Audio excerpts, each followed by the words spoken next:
Ladies and gentlemen, welcome to the Signify Earnings Call Q3 2018.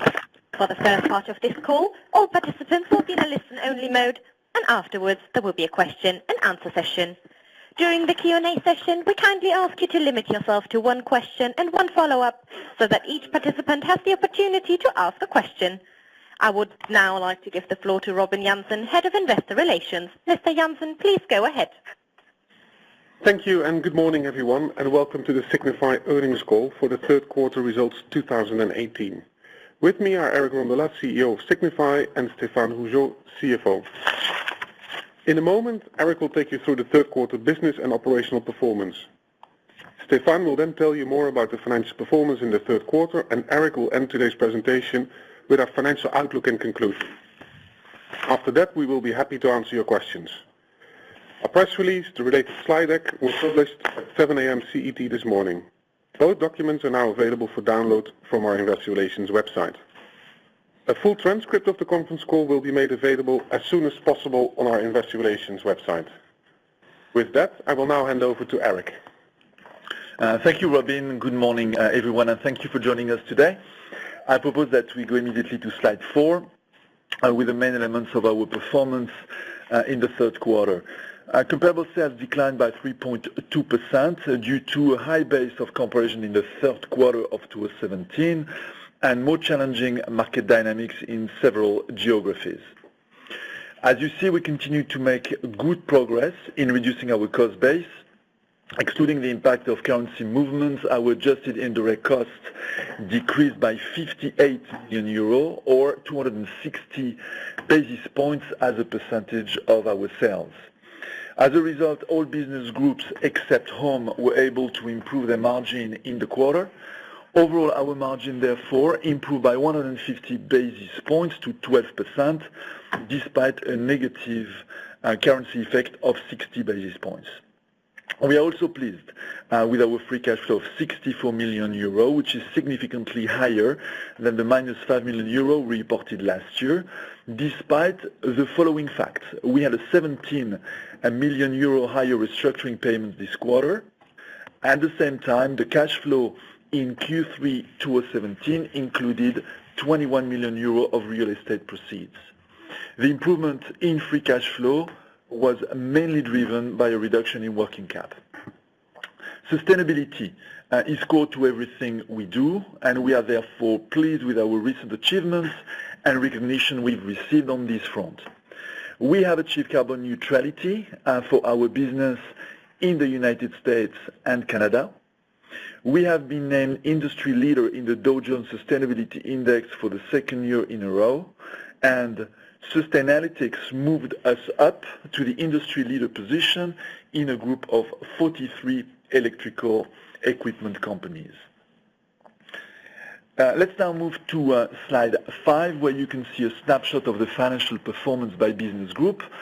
A solid comparable sales growth performance in lamps and LED electronics was offset by a high base of comparison, most notably in professional home and LED lamps, and more challenging market dynamics. In the last column, you can see that lamps, LED, and professional significantly improved their margins despite currency headwinds. Let me now provide you with a bit more details for each of our 4 business groups, and let's start on slide 6 with lamps. Comparable sales declined by 11%, which is better than the previous quarters, driven by higher sales ahead of the halogen bulb ban in Europe that came into effect on the 1st of September. A solid performance in consumer lamps such as CFLI and HID outdoor and certain specialty lighting categories such as digital protection. We estimate that the conventional lamps market continued to decline faster than our lamps business in the third quarter, and we have continued to gain market share. Lamps delivered a very strong margin at 24.6%. This is about 500 basis points higher than last year, and it is driven by the exceptionally strong CSG performance and lower indirect cost. Let's now move to LED on slide 7. Comparable sales declined by 1.9%. The comparable sales trend in LED electronics continued to improve, while the CSG of LED lamps reflects a relatively high base of comparison and a soft level of activity with retailers in Europe and also in the US. Also, LED lamps faced an ongoing shift to private label, most notably in North America, and a more challenging environment in China. All in all, the adjusted EBITA margin improved by 130 basis points to 12% as a result of continued improvement in procurement savings and lower indirect cost, which was partly offset by price erosion, which we also see slowing down. On the next slide, slide 8, you can see some of the business highlights of this quarter for LED. Let me zoom in on the launch of our Interact Ready Master Connect LED tube. So its networking technology enables wireless integration with a variety of control devices such as sensors and switches. Through dimming, occupancy sensing, and daylight harvesting, these tubes deliver 50% more energy saving thanks to the Master Connect technology. This offer works seamlessly with Interact Pro, our intuitive dashboard and app, which brings additional benefits to our customers through connected lighting. In the third quarter, we also launched an innovative controller for outdoor luminaires. So this controller that you see on the slide adds connectivity and sensing to outdoor luminaires and allows customers to remotely install a very accurate on and off switching and dimming scheme that can then be easily controlled with the use of a smartphone. The settings can be saved in a profile that can then be applied to other nearby luminaires to quickly and easily create a virtual group with the exact same behavior. Let's now move on to professional on slide 9. Comparable sales grew by 0.4% on the back of a high base of comparison in the third quarter of 2017. Sales performance also reflected a lower level of market activity, most notably in Europe and China, and a slowdown in medium to large size projects in the US. The adjusted EBITA margin continued to improve with an increase of 130 basis points to 11.7%, mainly driven by lower indirect costs. There are a couple of business highlights that we would like to bring to your attention on the next slide, slide 10. For example, this quarter we launched Interact Hospitality, which enables hotel guests to personalize lighting, control the temperature, and make room service requests at the touch of a button. The smart system also lets hotel staff know if a room is occupied and helps them to respond quicker to guest requests, providing useful information to improve the guest experience, optimize operations, and save energy. The first commercial implementation of this smart system takes place at the Swiss Hotel in Stanford in Singapore, which has more than 1,200 rooms. Another highlight this quarter is that Navigant ranked us as the world leader in smart street lighting.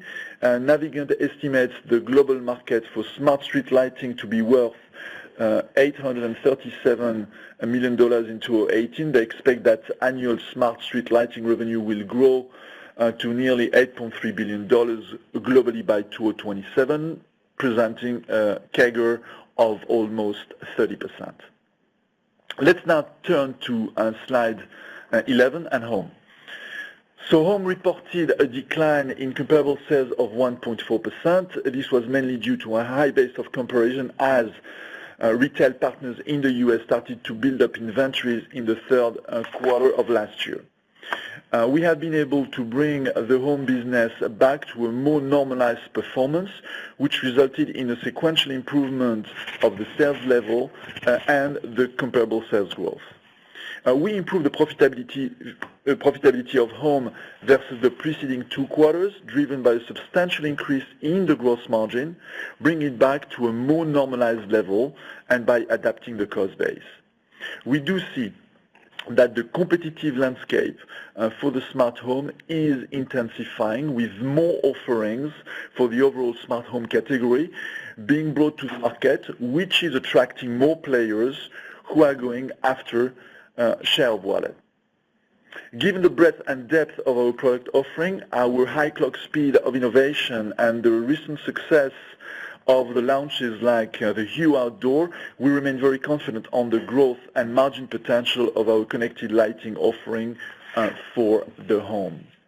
Also for home, we would like to share a couple of business highlights that you will see on slide 12. One that I would like to call out is that we have launched new Philips Hue products for the bathroom, the living room, and the garden during IFA 2018, which is the world's leading trade show for consumer electronics and home appliances. For example, we introduced Philips Hue Play, which is a compact, highly versatile bar that you can position in a variety of ways to create a truly immersive lighting experience. It provides an indirect light effect and can sit horizontally or vertically next to your TV or be mounted behind as a backlight. Furthermore, we have introduced new luminaires for dining, such as the Philips Hue White and Color Ambience Ansys and Flourish. Our Philips Hue Outdoor light strips are the latest addition to the newly launched Philips Hue Outdoor range. This is what I wanted to cover regarding the business and operational performance. I will now hand over to Stéphane, who will tell us more about the financial performance for the third quarter of 2018. Yes, thank you, Eric. Good morning, everyone. So let's turn to slide 14, where you can see the adjusted EBITDA bridge. As you can see here, the adjusted gross margin as a percentage of sales decreased by 90 basis points in the third quarter of 2018, and that was mainly due to a negative currency effect of 50 basis points and also a high comparison based versus the third quarter of 2017.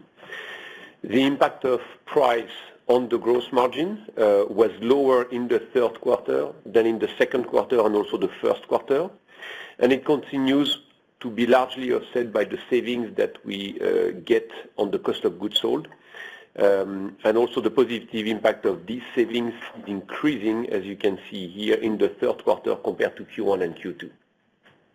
Overall, the Forex has negatively impacted the adjusted EBITDA margin by 60 basis points again, and that's due to adverse swings in currencies like Indonesian rupiah, the Brazilian real, Argentinian peso, and also the rupee in India.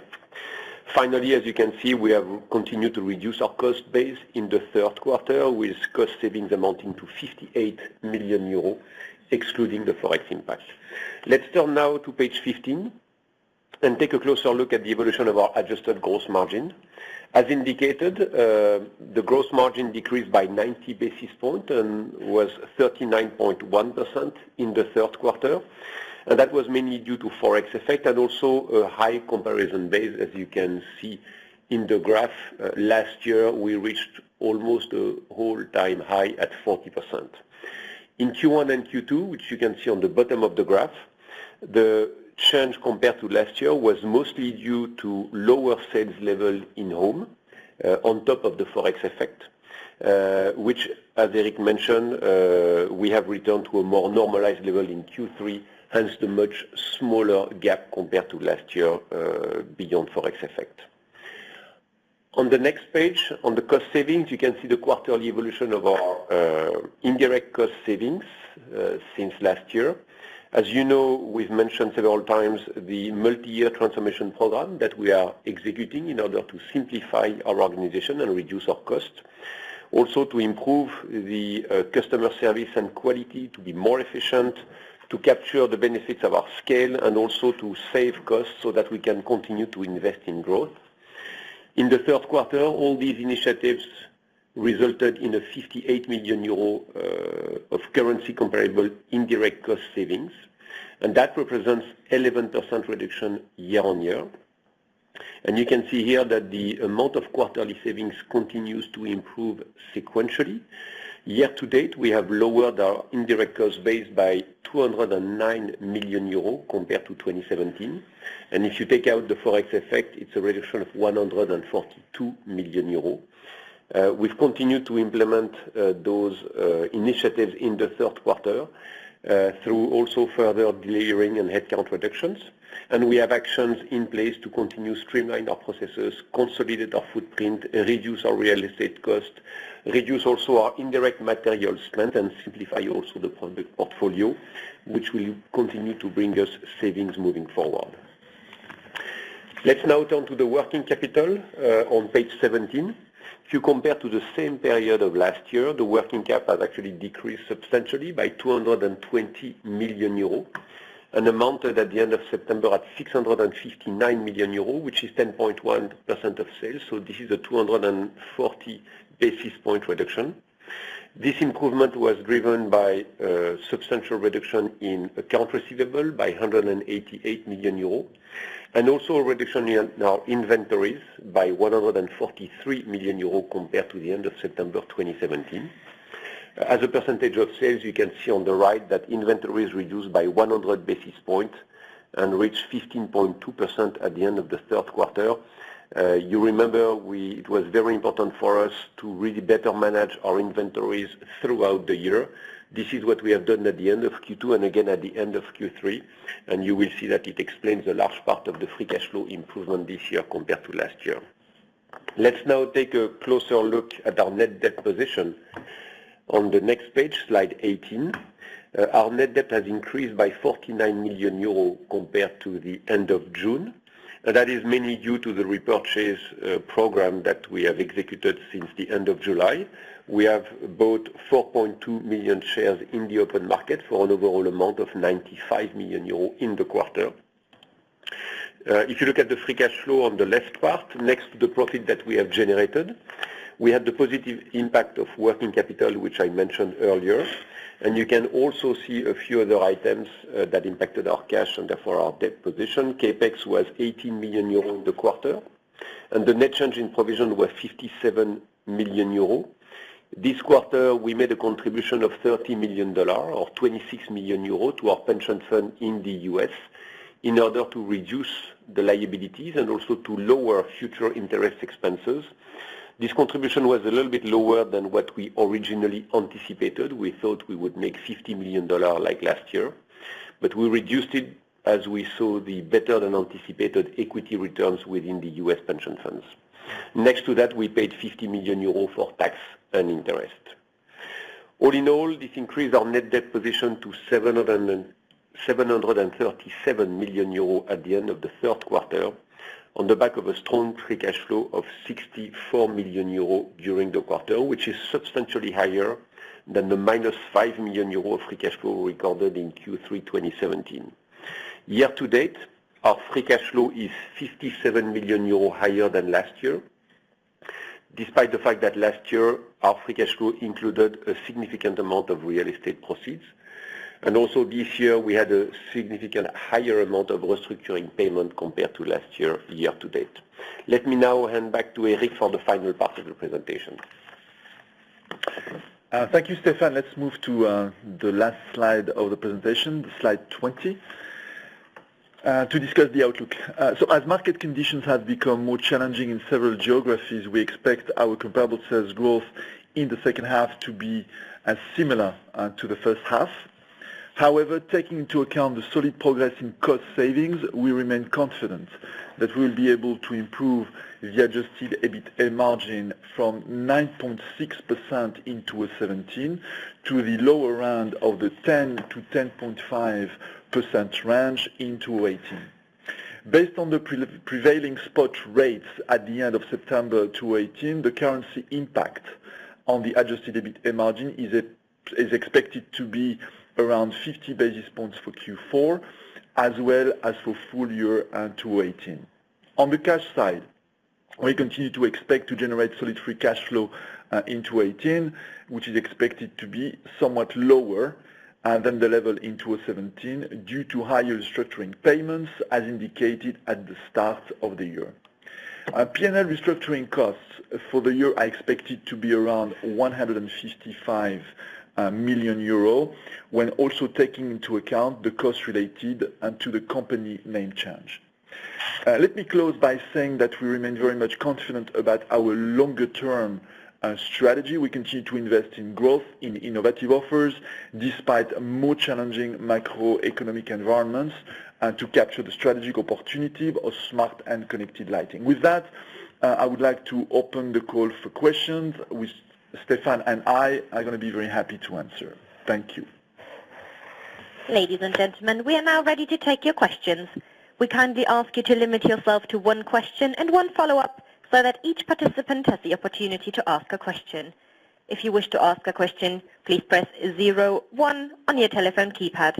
That is 01 on your telephone keypad. And we have a question from Dennis Dinkelmeyer from Goldman Sachs. Please go ahead, your line is open. Yeah, good morning, Eric, Robin and Stefan. A question first on your comments regarding the softer macroeconomic environment. You've mentioned softness in LED. You've also talked about the softness in the US and in Europe. What, in your view, what's driving this, and what's your outlook for this in 2019?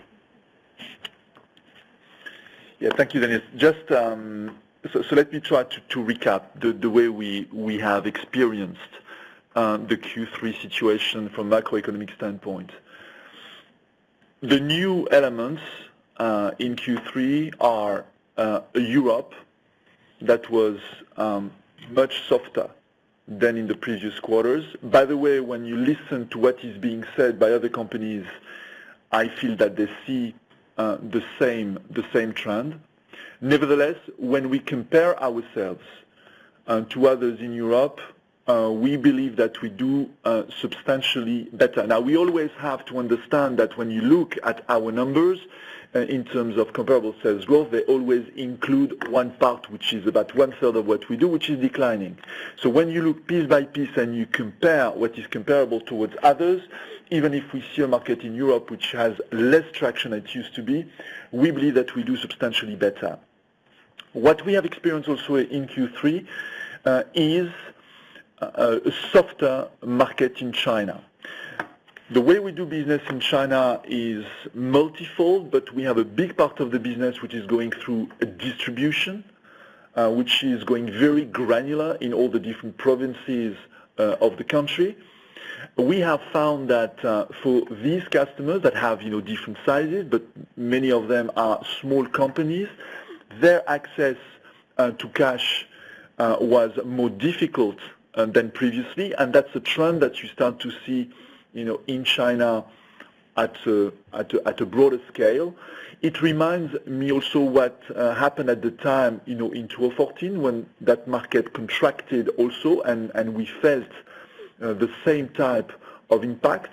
Now we reacted extremely well, I believe, on that market by making sure that we were strengthening, we're very stable in our commercial policy, not giving extra payment terms, and making sure that the inventories of our channel were well positioned, which we didn't do that well back then in 2014. So I think we've learned a lot, and we're managing the situation, I believe, fairly well. But we see that market also contracting.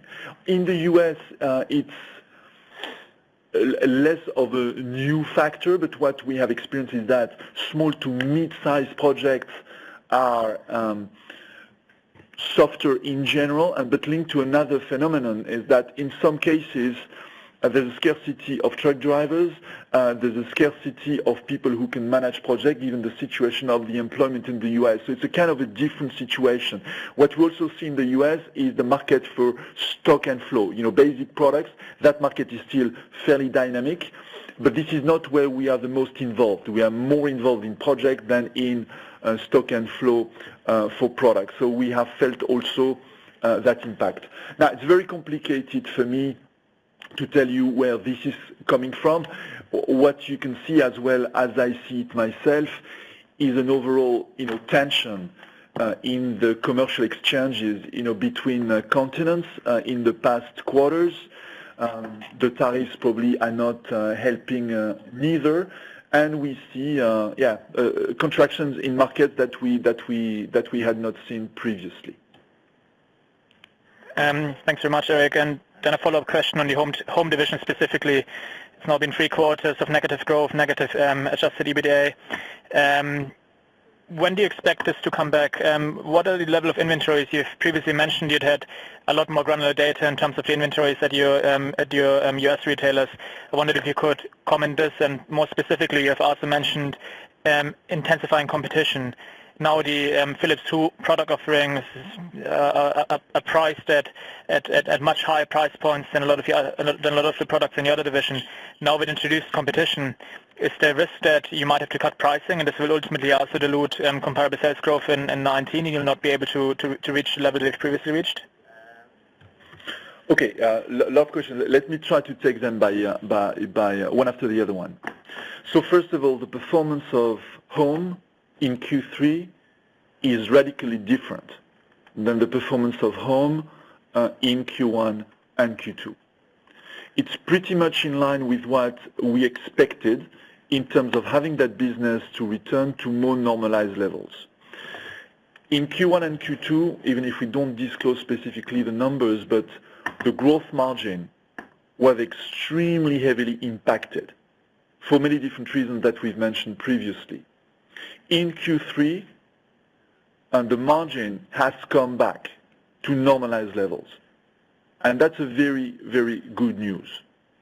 The second point is that the costs for that business that were following basically the investment that we had done last year were very high at the beginning of this year. We've been able also to somehow, especially at the end of the quarter, to have costs that are now also coming back to normalized levels. So when you look at the P&L of Home in Q3, it is showing a clear improvement versus Q1 and Q2.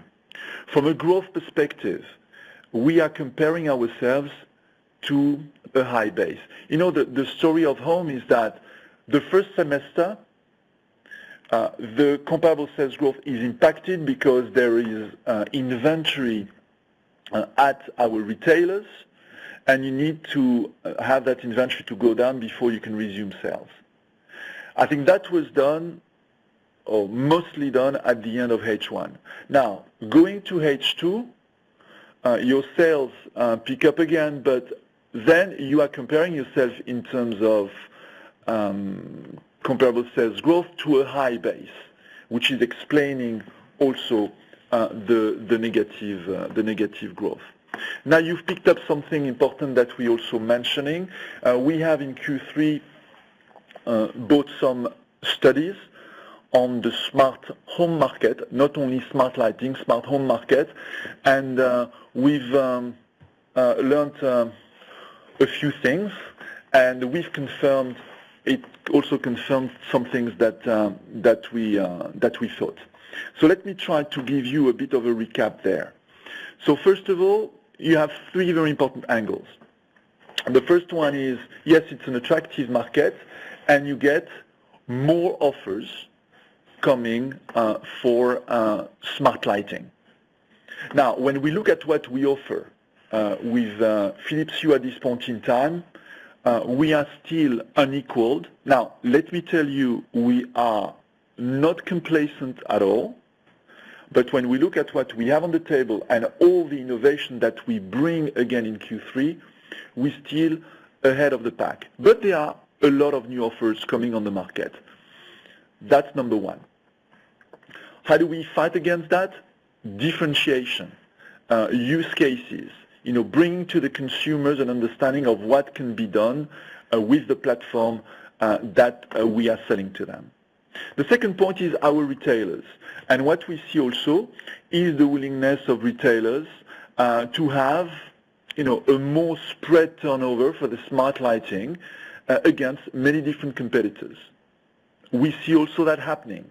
So how do you mitigate this factor? Well, it's also by increasing your number of channels and getting different reaches to the market, which we are putting in place.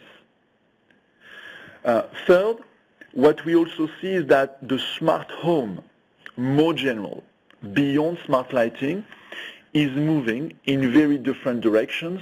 And you had in the past quarters a lot of new offers brought to the market with a lot of advertising, specifically on security.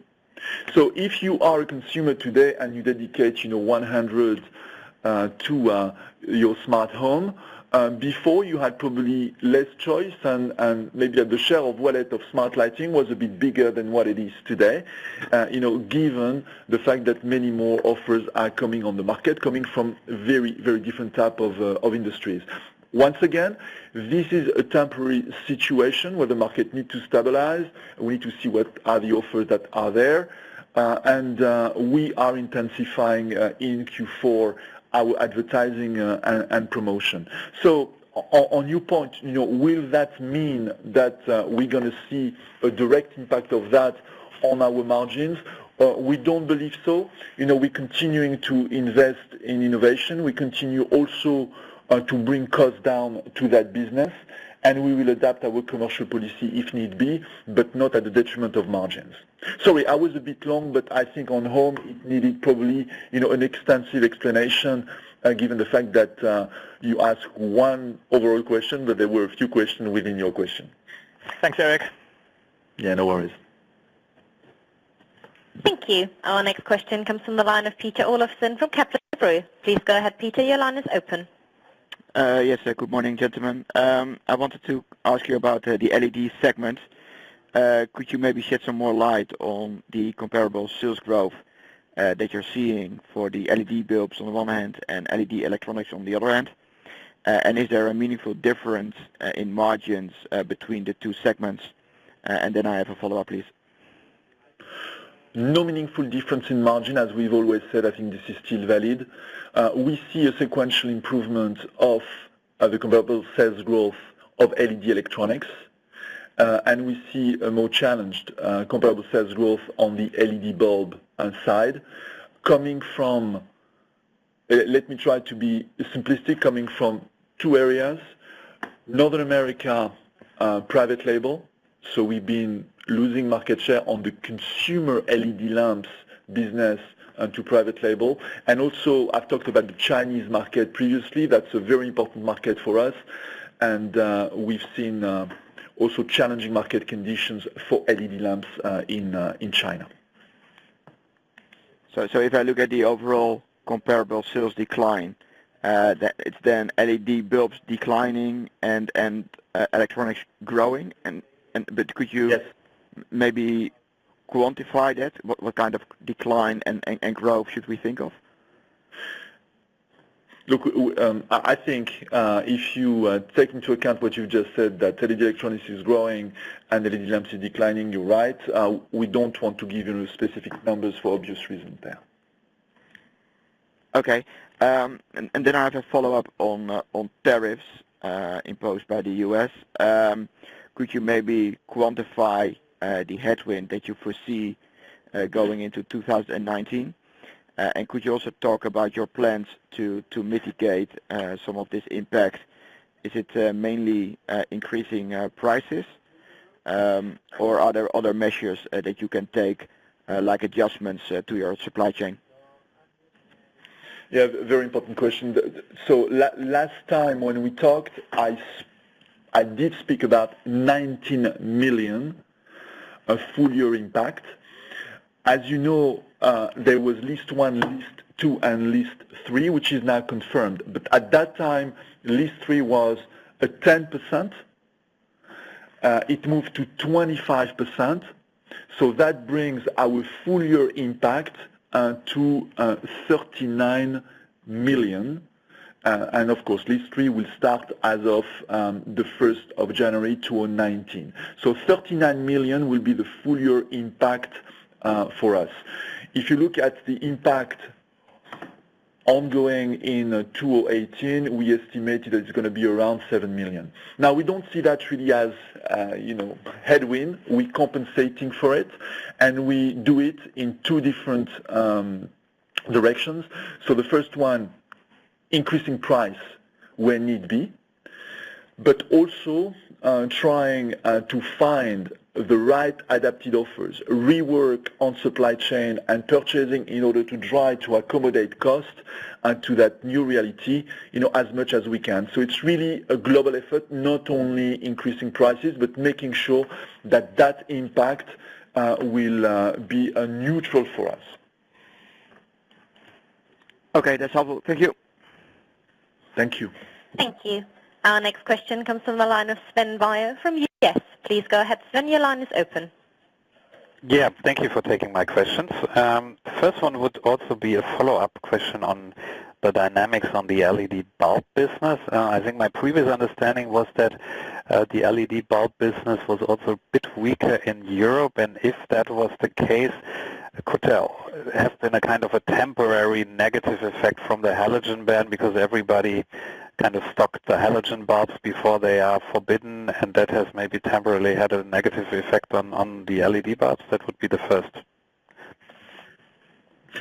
We had exactly the same reasoning as yours, and then we went and investigated, if that had a real impact and a big impact. And I have to tell you that we don't have at this point in time documented proofs that the fact that many of our customers had to buy, more halogen bulb had a real impact on the LED bulb sales. So that's why we're not mentioning it, because we don't have documented proof that it was so. From the first, analyses that were made by our teams, it may have had an impact, but it's a limited one. But the LED bulb sales were indeed also a bit weaker in Europe in Q3. What we've seen in Europe, I've said it previously, we've seen that the European markets in general have had much less traction in Q3 than in the previous quarters. So that also concerns the LED bulbs. Okay, good. Thank you. And second question, just on professional. You also mentioned that obviously tough comps had a negative impact on the growth rate, but now in Q4 it's getting even tougher. So should we be expecting a negative growth rate then for Q4? Well, in Q3 it's a growth, for professional 0.4% on the basis of a strong compare. Yeah, we grown above 11%, if I remember well, in Q4 last year. So of course we have a very strong compare in Q4. We'll see. We're not specifically, guiding on a quarterly basis per business on the growth, but we're confident on the way the P&L is managed on professional in order to continue the improvement that you have seen so far. Okay. Thank you, Eric. Thank you, Sven. Thank you. Our next question comes from the line of Mark Hesseling from ING. Please go ahead, Mark. Your line is open. Yeah, thank you. Firstly, on the halogen ban and the impact, so clearly had a positive impact, but could you give a bit more detail on how much of impact that was, and also how that will go into the next quarters? Will that be then that you have some extra decline in the organic growth because of that front loading, and then also maybe on the margin side on that impact?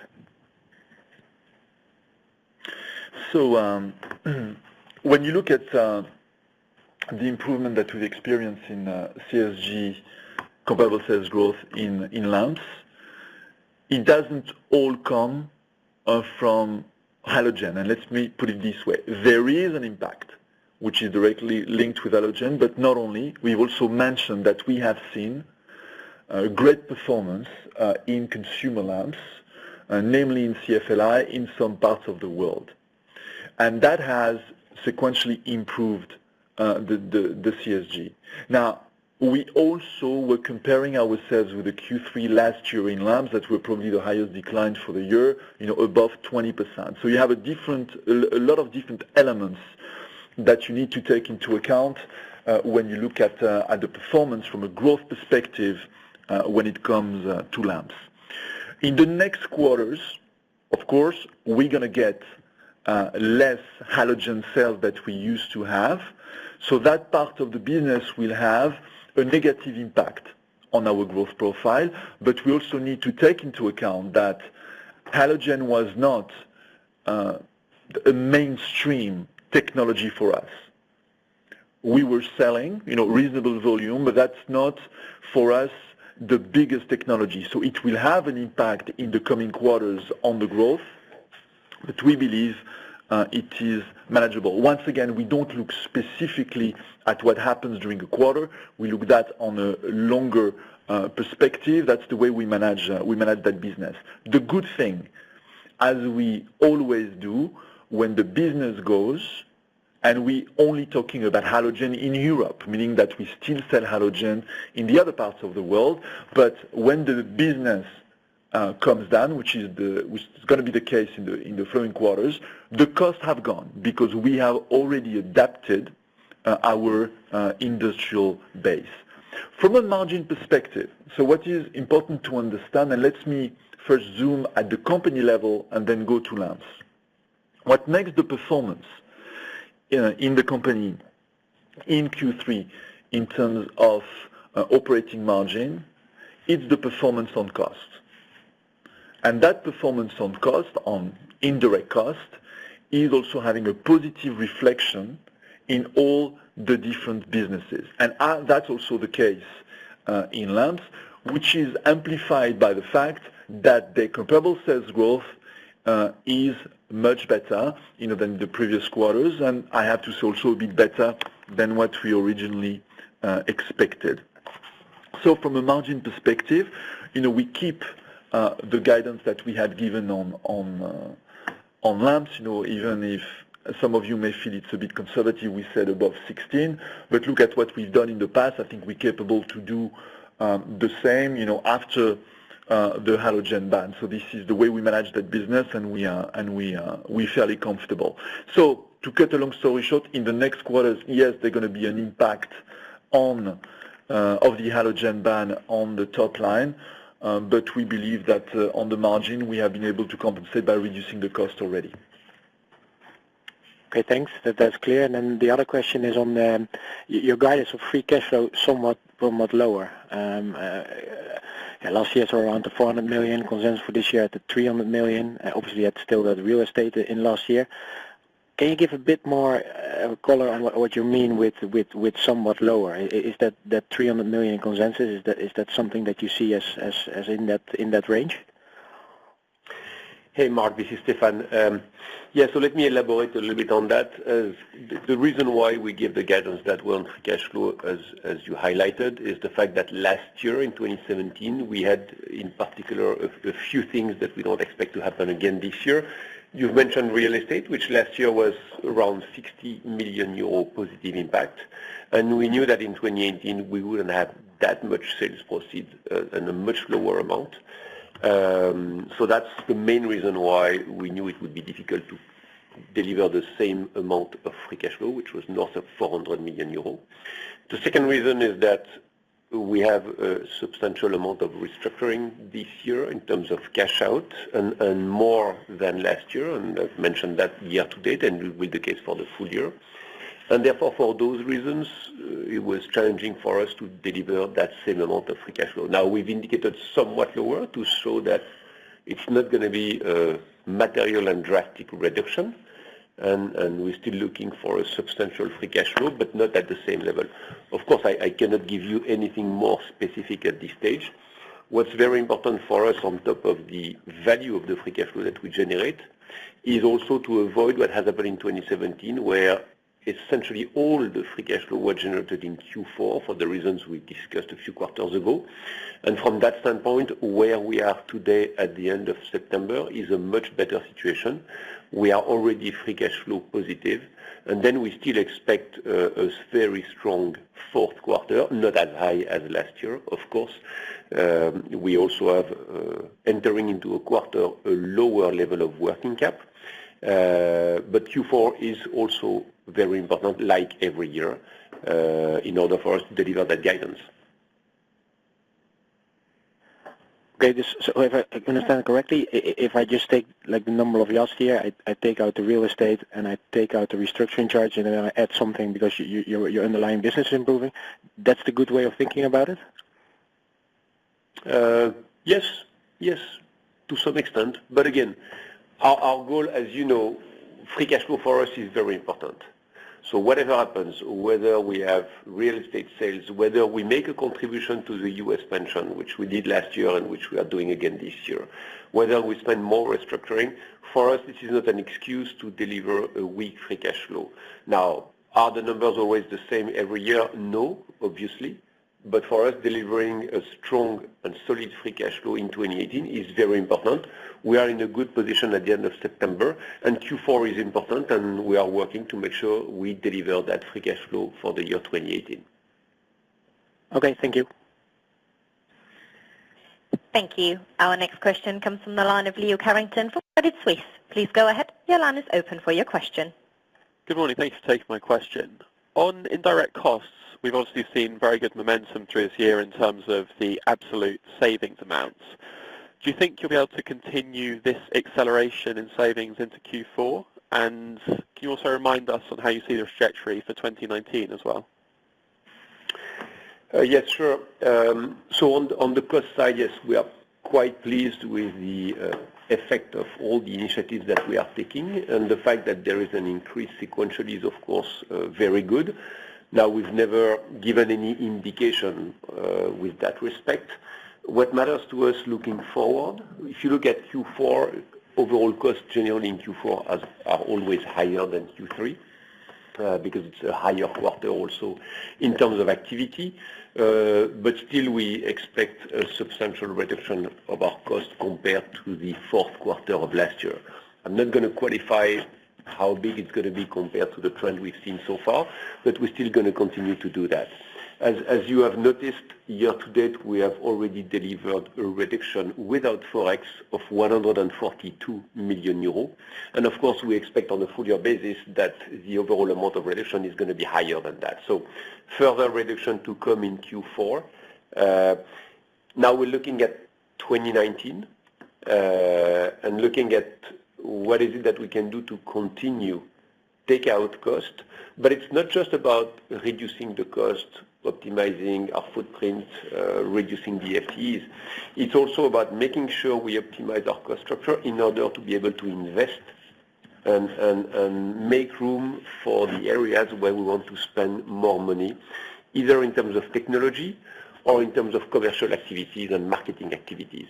So there is a lot that we are working on right now to make sure we continue the good trend that we've had in 2018 into 2019. There will be, of course, a carryover effect. So a lot of the actions that we have taken in Q1, in Q2, in Q3, and again in Q4 are going to have an impact in Q1, Q2, and Q3 next year. But there is more on which we are working, while at the same time making sure we have room to invest and support the growth opportunities that we see across our businesses. Okay, thank you. That's very clear. And as a follow-up, can I ask, in professional, you mentioned the slowing trends in Europe and China, as well as the sort of tricky trends in mid and large-sized projects in the US. Would you say your comments here are reflecting the broader market or just your main addressable segments in the market, and whether you've actually seen a loss of share in the remaining segments where maybe you're not so strong? Yeah, I think the comments that we're making are felt by other companies. I don't think this is something that we only see. I probably would agree with your underlying comment, which is that if we take specifically the US on the stock and flow, which is the product moving type of business, when I look at our performance compared to others, I think we're losing market share there. But otherwise, when I look at the situation in Europe, which I've been mentioning, on professional specifically, when we listen to what others are saying, we're doing substantially better. So here we're not losing market share. On the contrary, I think that we are improving our position.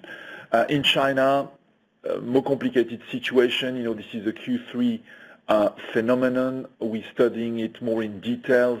When we talk about market share, the view that we have is 1 quarter before. So for this, I don't have such a clear view at this point in time. Probably would be able to comment better, by the end of the year. Thank you very much. Thank you. Our next question comes from the line of Peter Riley from Jefferies. Please go ahead, Peter. Your line is open. Good morning. Can I just take you back, please, to the outlook for the LED lamps business? I understand you don't want to give a number, but you've had, I think, 2 or maybe 3 quarters now where LED lamps has been in decline. We've talked before about the whole issue of the business becoming mature and then rolling over. Do you think you've now reached or passed the peak of the LED replacement lamps business, and we're now going into the decline phase on a value basis, even if there's some volume growth because of the continuing rising penetration of private label? So I don't think that we have highlighted that LED lamps have been in decline the past 3 quarters, but that doesn't really matter. Let me try to go directly to the question. We're approaching the moment when that market will start to decline. Originally, when you were looking at what people studying the market had said it would be peaking in 2019 or 2020. It may happen a bit before that. I think that we see, though, at this point in time, it's not specifically that phenomenon. I think it's more a contraction in some markets, at this point in time, where we see a global microeconomic and a global commercial environment which is a bit tougher. But we could be in a situation where the start of that of decline of the market of LED lamps non-connected be anticipated versus the original forecast that were after 2019. Now, Peter, there's another way to look at it. If we put together LED lamps connected and non-connected, this is a market that looks very differently. It so happens that the way we have organized our business, we have the non-connected part in LED and the connected part in home. Now, if we look at the market of LED lamps more holistically, putting together the non-connected and the connected one, it is again, a different view that probably will not show the same type of growth, because we see a very positive growth of the market of connected lamps. But your question, I don't think it is happening now, a decline of non-connected LED lamps, but it may be happening a bit faster than what the original forecasts were. We're looking at it at this point in time. There's a lot of different factors to be taken into account. I don't think that we are there yet. Okay. Thank you. And if I can ask a follow-up on the US project business, you've been saying for some time now that the small and medium size has been relatively soft, and I know you're big in outdoor lighting in the States, although you don't give us actual size of the business. Can you talk a bit more about what's happening in the outdoor project business, whether you just think there's some soft period you're going through, or whether maybe a lot of projects have been done now, a lot of street lights have been replaced, and maybe the market is not saturated, but maybe the conversion rate is slowing. So maybe you can help us understand the trends there, please. Yes, well, I think what you say is true. We are more involved and we are stronger in outdoor than indoor, and that's the case also in the US. The projects that we are talking about are effectively small to mid-size to big-size projects, and we have seen since the beginning of the year that market was softer in the US for many different reasons. Not so much because that market is saturated. If we do an analysis of all the street light poles that you have on the planet, which is maybe above 300 million, we don't think that more than 15% of that is LED yet. So that leaves a big perspective of what could be LEDified moving forward. Now, I don't have the precise percentage for the US, but I would say, okay, let's extend it because a few projects have taken place, and let's say that 20% of the street light poles, are LEDified in the US. That leaves a huge perspective, for future projects. But at this point in time, for many different reasons, and the one that we have seen in Q3 are a bit different than before, it's that sometimes there's there's a shortage of labor to be able to manage the projects, and that part of the market has been slowing down, I would say, regularly across quarters, sometimes for different reasons, but we see the same pattern. That's very helpful. Thank you. Thank you, Peter. Thank you. Our next question comes from the line of Wim Hule from ABN AMRO. Please go ahead. Your line is now open for your question. Yes, good morning. My first question would be on home. Can you run us through what's happening in the channels, what you see in terms of sell out, and in association to that, moving into kind of the holiday selling season, do you think that connected light will also become a major part of the Black Friday selling activity or advertising activity in the US? So that would be my first question. And then my second question would be on the ambition that you have set per division in terms of margins. Do you still feel comfortable with those 2020 ambitions that you have, or would you say that a bit of fine-tuning is in order in one or two of them? Thanks.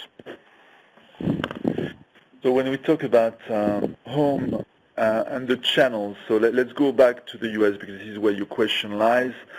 So we are seeing in Q3 a lower sellout than in the previous quarters.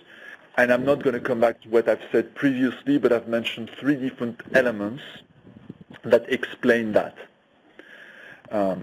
More offers, retailers wanting to also have more offers, and other type of industries beyond lighting and specifically security doing a lot of advertising and coming with many offers to the consumer.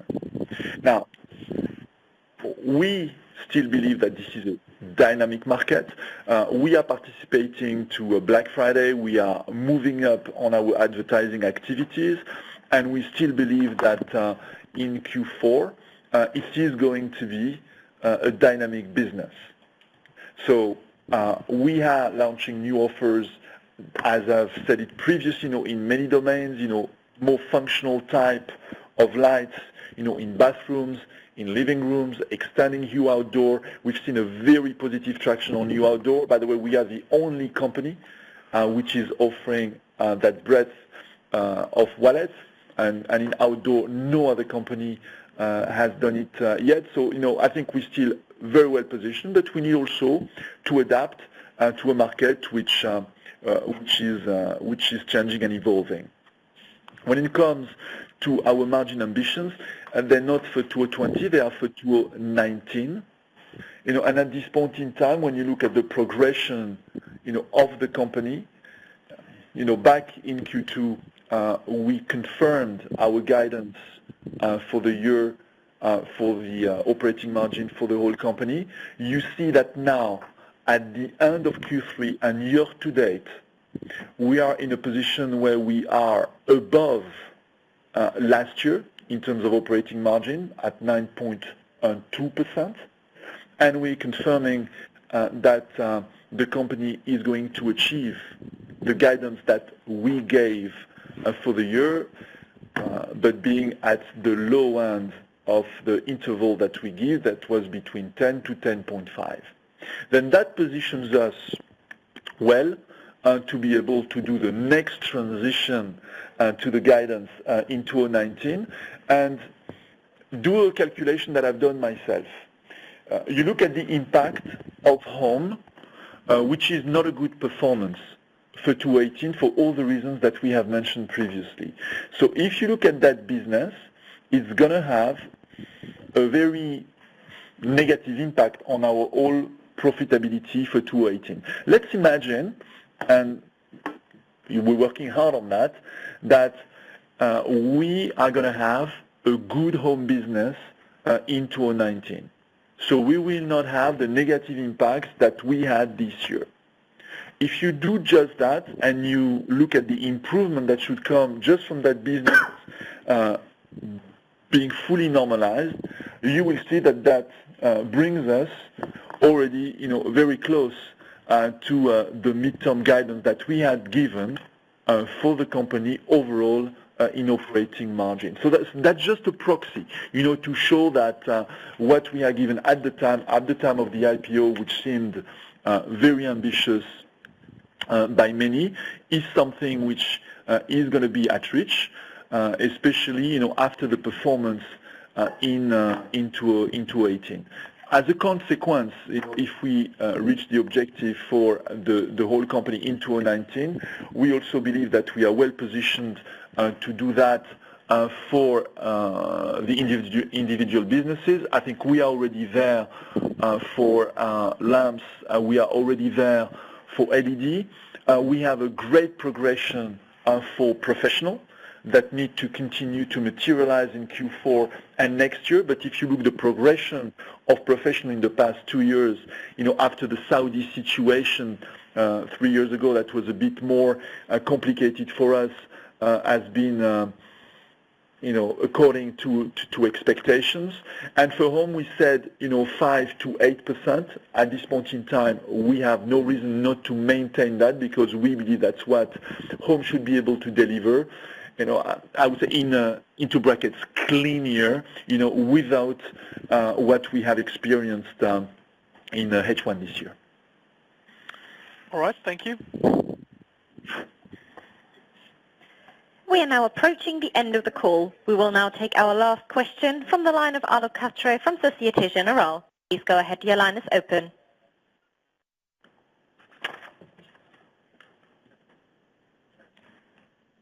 Alok, your line is open. If it is muted on your side, could you please unmute yourself? Hello, yeah, are you able to hear me clearly now? Yes, we do. Yeah, thank you. Hi, thanks for taking my question. Alok Katre from Soc Gen. Firstly, in terms of a follow-up on the non-manufacturing costs, obviously, we've seen some really good reductions in the year to date. Just wondered if you could just explain how much have you realized in the P&L versus how much have you achieved in terms of the actions, i.e. how much is pretty much in the bag but yet to hit the P&L in the coming quarters versus, let's say, your original target of reducing non-manufacturing costs by about 4 percentage points of sales. So that was the follow-up. And then my main question really is just stepping back and saying clearly, you're struggling with, in terms of growth in its macros, different factors. But, if you look at the next couple of years or so, what can you do and what are you sort of planning to do in terms of getting the sales up, and how confident that you that you can do this given the macro situation that exists? Because clearly, I guess, if the market is to believe in your longer term EBIT improvements and cash flow, you need to see some sales improvement, if not massive. Thanks. Yeah, maybe Alok, let me take the first one on NMC, indirect cost. So if you look at Q3, with the 458 million euros that we have delivered, this is 28.7% of sales, and that is a substantial reduction, 230 basis points compared to last year as a percentage of sales. So we're really heading now much closer to where we should be in terms of the target we gave, which is between 25 to 29% of sales. If you look at year-to-date, the first 9 months, we're at 30.9%, which is 140 basis point reduction despite the lower sales.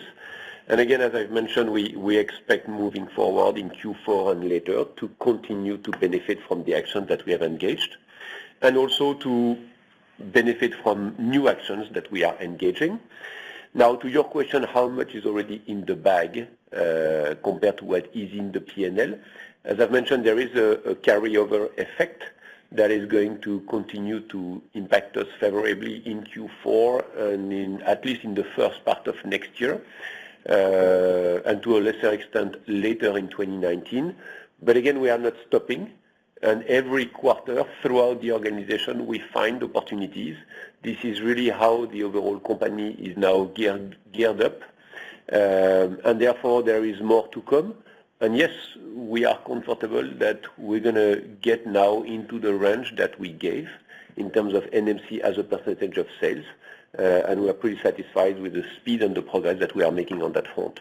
So I'm not going to be able to give you a very quantified answer on how much in the bill, how much is to come, but yes, for sure, there is more to come. Sure. So you should be pretty much close to the 27 on a full year, or let's say at the midpoint, which is 27 on a full year basis in 2019. Is that pretty much based on whatever actions you've taken so far, or like you said, do you need a bit more new actions in Q4 or Q1 next year to sort of reach there? So yeah, I guess it's a nice try to make me give another guidance on NMC for 2019. Unfortunately, I'm not going to do that. But what matters to us is really the dynamic and how much we're improving, and we'll further improve in Q4 for sure. Okay, great. The second question, Alok, on the more strategic viewpoint. After the IPO, we had basically, including 2016, 4 years to continue the turnaround that we had started 3 years before that, which is basically changing 90% of the portfolio of the company and creating 2 new business models. And we had the objective in 2019 to bring the company to a level where we would be double-digit profitable, and we would have repositioned our businesses in the right way, meaning a smaller but well-managed lamps business, an LED business that would be double-digit profitable, and then the clear 2 new profit pools for us, as we described them at the time of the IPO and even before, which are home and professional. I think that we've done that turnaround, and that's the most important thing for us, and we're very, very focused on achieving that guidance that we gave for 2019. Now, are we struggling with growth? What we need to understand is that when you look at the comparable sales growth of Signify, you need to take into account that only 1/3 now, but much more before, of our business is made of a business which is declining, double-digit, and a business which happens to be the most profitable. So having been able to increase our profit despite that was part of the challenge. If you look at the other activities, despite lamps, they are growing. So we're creating weapons, for the future. And these weapons are what you see today, but also what we are preparing for the future. So you may have heard that we talk about horticulture, we talk about solar, we talk also about Li-Fi. We were the first company in the world to fully commercialize and offer Li-Fi for offices. That offer has been launched at the end of the first quarter worldwide. We start to have projects and pilots all over the world. This is picking up extremely well. So we are also preparing the growth for the future. Now, moving forward, less impact of the lamps business, which is declining on our overall portfolio, and the other businesses relaying with their growth, the overall growth of the company. That's what we said should happen. Now, we will give, in the course of 2019, a new guidance for the years to come, and this is where we're probably going to be a bit more precise on all these different dimensions. Okay, thanks. Thank you very much, and I would like to return the conference call to the speakers. Yes, ladies and gentlemen, thank you very much for attending today's earnings call and for taking part in the discussion about our results. If you have any additional questions, please do not hesitate to contact Investor Relations. We're happy to answer your questions. And again, thank you very much and enjoy the rest of your day. Ladies and gentlemen, this concludes today's conference call. Thank you very much for attending. You may now disconnect your lines.